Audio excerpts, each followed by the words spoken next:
dia para você que está acompanhando a programação da TV Mar. Está iniciando mais um TV Mar News. Eu sou Paulane Santos, então para você ligando agora a sua televisão, puxa a cadeira, senta aí, que hoje a gente vai trazer muitas informações para você aqui ao longo da nossa programação, tá? E para você que precisa sair de casa e quer continuar acompanhando a nossa programação, é só baixar o aplicativo da TV Mar no teu celular e você vai ter toda a nossa programação aqui, ó, na palma da tua mão. Vale lembrar que nós também estamos passando ao vivo no portal Gazeta Web, então acessa lá www.gazetaweb.com e além de você ficar acompanhando toda a nossa programação, vai também poder ficar muito bem informado sobre tudo o que acontece aqui no nosso estado, no país e no mundo inteiro. Vale lembrar que nós também estamos presentes nas redes sociais.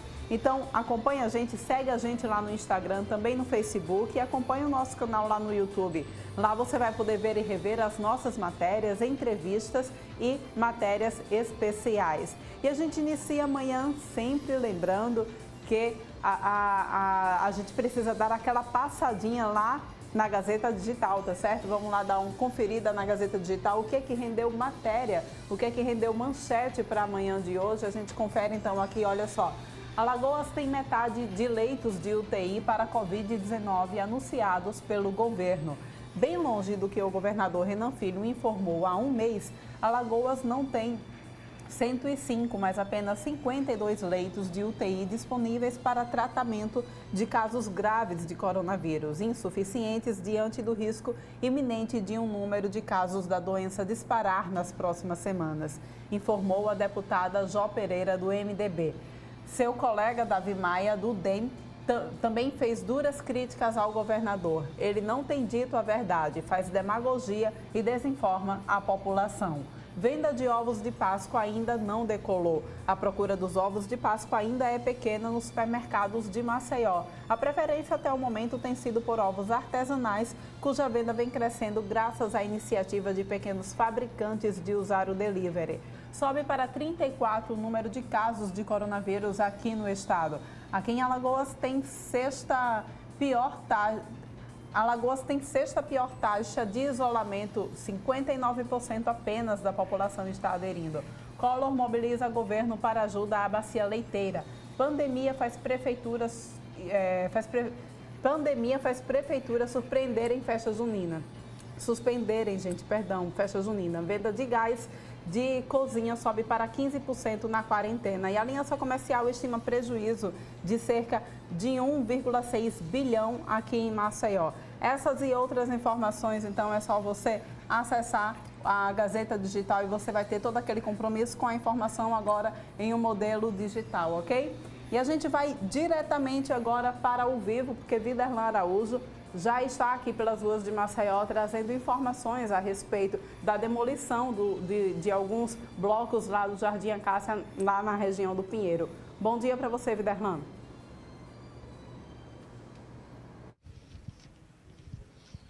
Bom dia, Paulane Santos. Bom dia para os telespectadores da TV Mar Canal 25. Nós estamos ao vivo neste exato momento aqui na parte alta de Maceió, mais precisamente entre Farol e Pinheiro, na sede da Defesa Civil do município, já que começou ontem o processo de demolição de blocos do Pinheiro no Jardim das Acácias, como você bem colocou, como faz parte do protocolo que a Defesa Civil já tinha alertado para os moradores diante das mudanças sísmicas no solo e que acabou também prejudicando a vida dos moradores, que foram obrigados a deixar os locais, que já estavam desocupados, mas que ontem começou o processo de demolição. Paulane Santos, pelo menos está previsto pela Defesa Civil a demolição de 4 blocos. A estimativa era de que 2 dias demorassem para poder destruir os blocos, literalmente, diante do risco de desabamento e com a proximidade das chuvas também, que acabavam aumentando os riscos. O bloco 8 foi demolido ontem, o que mostra que já havia um comprometimento em sua estrutura e hoje deve ser iniciado o processo, daqui a pouquinho, de demolição do bloco 15. Nós vamos conversar a respeito desse assunto com o Arthur Rodas, ele que é diretor de Planejamento e Redução de Riscos da Defesa Civil de Maceió, que fala desse processo de demolição dos blocos diante do risco apresentado, dos riscos estruturais. Arthur. Bom dia. Bom dia. Os blocos que foram demolidos, que foi demolido ontem, o bloco 8, né, a gente tinha uma estimativa até de 2 a 3 dias para a demolição do mesmo, porém, como estavam tão habilitados os prédios, ocorreu em meio-dia, né? Então ontem, no horário da manhã, foi feita a demolição, que hoje já levou um ajuste no cronograma e vai ser demolidos 2 prédios hoje. O bloco 15 durante a manhã e o bloco 7 durante a tarde. Esse processo, né, ele veio já se agravando cada vez mais no processo da geologia, das fissuras dos prédios, veio se agravando por conta de todo esse problema que está tendo no bairro do Pinheiro, e foram os mais debilitados. Então a Defesa Civil, por conta do risco, né, sugeriu a demolição, e aí assim está sendo feito de acordo com o termo de cooperação técnica, o terceiro assinado lá com a Braskem, que já trata dessas questões de demolição. Agora, do trabalho que foi feito lá, inclusive um trabalho que teve também todo um isolamento para evitar a participação de pessoas, daqueles apaixonados, das pessoas que viveram e que construíram história no local.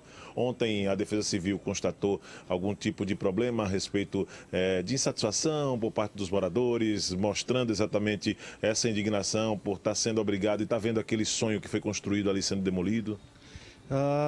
Ontem, durante o início da demolição, né, claro, houve comoção dos moradores que lá residiam, né, nas edificações, mas que a gente já teve uma conversa, algumas reuniões com os moradores, onde lá as necessidades deles nós ouvimos e tentamos ao máximo saná-las.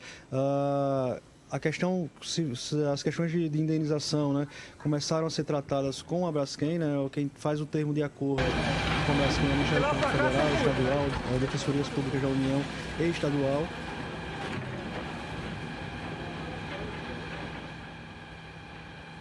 Tratativas para a indenização dessas famílias. Quando se fala exatamente de interdição, toda a área também ficou bem afastada, né, da população que acompanhou, boa parte dela, essa demolição. Hoje, pelo menos mais 2 blocos. É uma estimativa muito antes do prazo inicial, que seria até dia 5 de maio, pela demolição dos blocos, hein, Arthur? Sim, sim. Nós fizemos o isolamento, nós solicitamos esse isolamento exatamente porque a empresa que está fazendo a demolição, ela iniciou os trabalhos fazendo um projeto de demolição. E nesse projeto de demolição, toda a parte de interdição do entorno, com tapumes até que de 2 metros de altura, para que esses detritos que caíssem dos prédios durante a demolição não atingissem as casas de entorno nem os passantes. Muitas dúvidas surgem a respeito do que vai ser daqui para frente após a demolição. Como a Defesa Civil vai acompanhar isso? Já está descartada a possibilidade de ser feita uma área verde ou um momento que possa ser considerado também de concentração de público diante desse risco que é iminente, o risco no bairro do Pinheiro? Sim, se a gente fosse fazer uma obra de infraestrutura, né, se a gente sugerisse que fosse feita uma obra de infraestrutura, poderia acarretar aglomeração de pessoas e aí sim riscos também a essas pessoas. Então, a priori, aquela área está sendo tratada de como é que ela será feita, o que será feito dela, mas a priori a gente vai demolir os prédios, tirar o material todo da demolição em si, e aí sim a gente vai pensar se vai cercar, se vai arborizar, aí assim por diante. Quer dizer que então a estimativa dos blocos hoje pelo menos mais 2 sendo demolidos, é isso? Sim, sim. Hoje a gente está finalizando a demolição de mais 2 blocos, fazendo 3 blocos no total e amanhã o último. Falando exatamente desse aspecto, principalmente desse drama vivido pelos moradores do Pinheiro, existem muitas necessidades de outros moradores, aqueles que inclusive no mapeamento a residência não foi constatada como área de risco. Fomos até um condomínio aqui no Pinheiro exatamente, entre o Pinheiro e o Bebedouro, neste início de semana, mais precisamente na segunda-feira, e uma das casas que a senhora relatou para a gente não estava no mapeamento de risco. Como é que vai ser direcionado isso nesses estudos feitos, em que um condomínio inteiro está sendo obrigado a sair por causa do risco e a casa dela não estava lá naquele local, e de outros moradores também, Arthur? todas essas informações têm que ser verificadas em loco por nossos engenheiros, né? Então, a gente aconselha que vocês liguem para o 0800 030 6205 ou para o 199, que é o telefone, são os dois telefones aqui da Defesa Civil, e aí você solicita uma visita do nosso engenheiro, né? A depender da área que você tiver, pode ser que seja o Corpo de Engenharia aqui da Defesa Civil, pode ser que seja a junta técnica que está avaliando esses casos, a depender da área. E aí sim a gente começa as tratativas com os moradores de como ele deve prosseguir. Muito obrigado, então. O Arthur, que ele é responsável exatamente pela parte de planejamento e também da área de risco, é muito importante quando se faz esse tipo de menção, né? O Arthur Rodas explicou muito bem para a gente, ele que assume a pasta de diretor de planejamento e redução de riscos da Defesa Civil aqui de Maceió. E aí, Porlane, ontem um dos blocos já demolidos, né? Lá no Jardim das Acácias, né?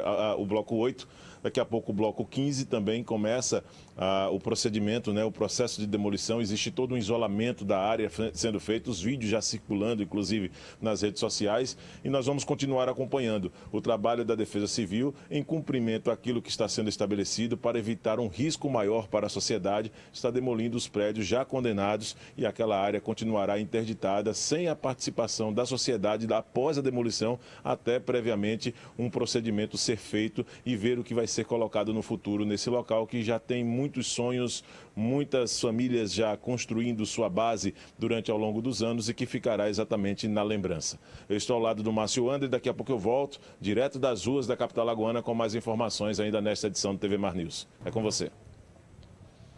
Pois é, Viderlan, a gente sabe que é uma ação precisa, é necessário de fato fazer essa demolição, mas como você bem disse, né, não são apenas escombros, não é apenas concreto que está indo abaixo. São sonhos de famílias que foram construídas, infelizmente, nesses locais que estão, infelizmente, sendo demolidos, né?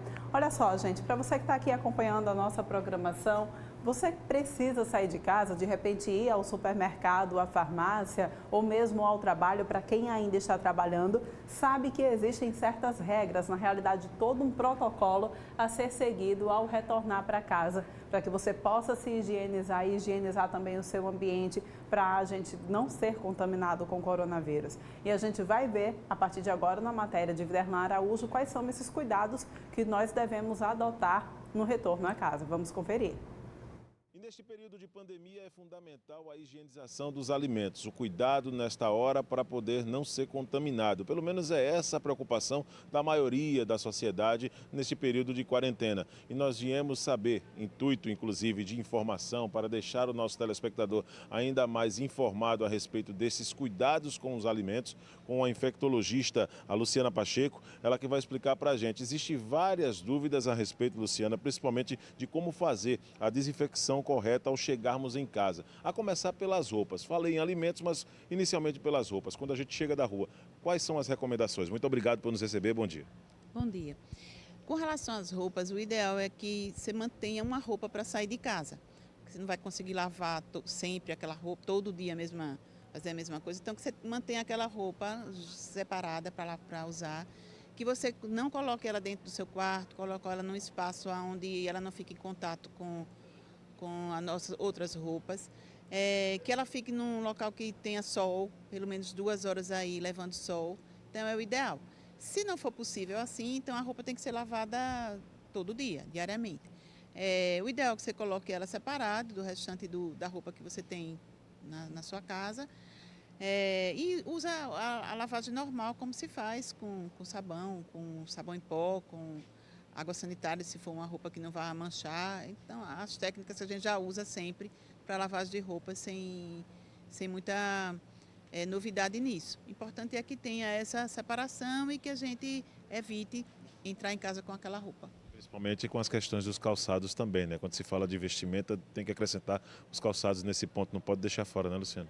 Exatamente. O sapato é importante que a gente deixe também fora de casa, que higienize ele. Então já deixa na porta de casa uma sandália que você vai usar dentro da casa ou entrar descalço. E aquele sapato você pega, faz a higiene, depois lava suas mãos e a recomendação mais prática. Luciana, para quem inclusive, naquelas horas de aperreio, as pessoas acabam solicitando comidas por delivery. É preciso ter cuidado também com esse alimento que acaba chegando por delivery, por entrega nas residências? Sim, principalmente com relação ao acondicionamento, né? A quentinha, aquele material que vem. Então é importante retirar o alimento da quentinha e colocar em pratos e desprezar aquela quentinha, não reutilizar, ou se não, fazer a higienização com álcool 70, do material antes de você utilizar para o consumo o que vem dentro da quentinha. Tecnicamente, a sobrevivência, o período de sobrevivência do vírus chega a ser um susto realmente, né? E eu gostaria que você falasse um pouquinho de cada caso como esse, Luciana, por gentileza, para que as pessoas elas diminuam esse risco de contaminação. Por exemplo, no supermercado, quando você vai no supermercado, sabe-se que o vírus ele sobrevive no plástico mais ou menos até 3 dias, né? No papelão, 24 horas, no cobre, 2 horas, materiais porosos, como tecido, mais ou menos 3 dias também. Então, é preciso ter essa noção para que seja feita a limpeza adequada na sua casa.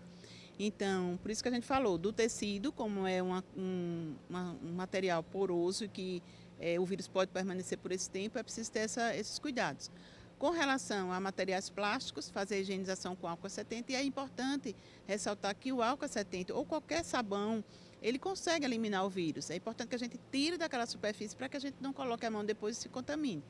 Então, essa é a orientação mais fácil de ser adquirida pelas pessoas. A gente vai ter que mudar nossos hábitos, né? O vírus talvez tenha vindo para chacoalhar os hábitos nossos de higiene, que a gente aprende na infância e vai esquecendo ao longo dos anos. Então, assim, a gente sempre criar uma organização mental para essa proteção. Então, se eu vou no supermercado, eu coloco as roupas, as compras na mala do carro ou da forma que eu for, um saco. E quando eu chegar em casa, eu tenho que higienizar isso antes de colocar nas prateleiras. Quando eu entrar no carro, procurar também higienizar o volante, a marcha. Se eu tiver no transporte público, quando eu sair do transporte público, higienizar a minha mão com álcool gel, ou se eu tiver logo a forma de lavar a mão. Lembrar sempre de não levar a mão suja, considerar que a mão da gente sempre está suja. Sempre. A gente não vê a sujeira, mas ela está ali, o vírus pode estar ali. Então, se eu toquei no ambiente, quando alguém resfriado espirrou, por exemplo, eu posso pegar o vírus. E aí eu fico, é claro que o tempo vai fazendo com que essa capacidade do vírus de infectar diminua, mas existem esses estudos que ele pode ficar no aço até em torno de 3 dias. Então, a gente, numa maçaneta, que é o aço, a gente pode adquirir o vírus.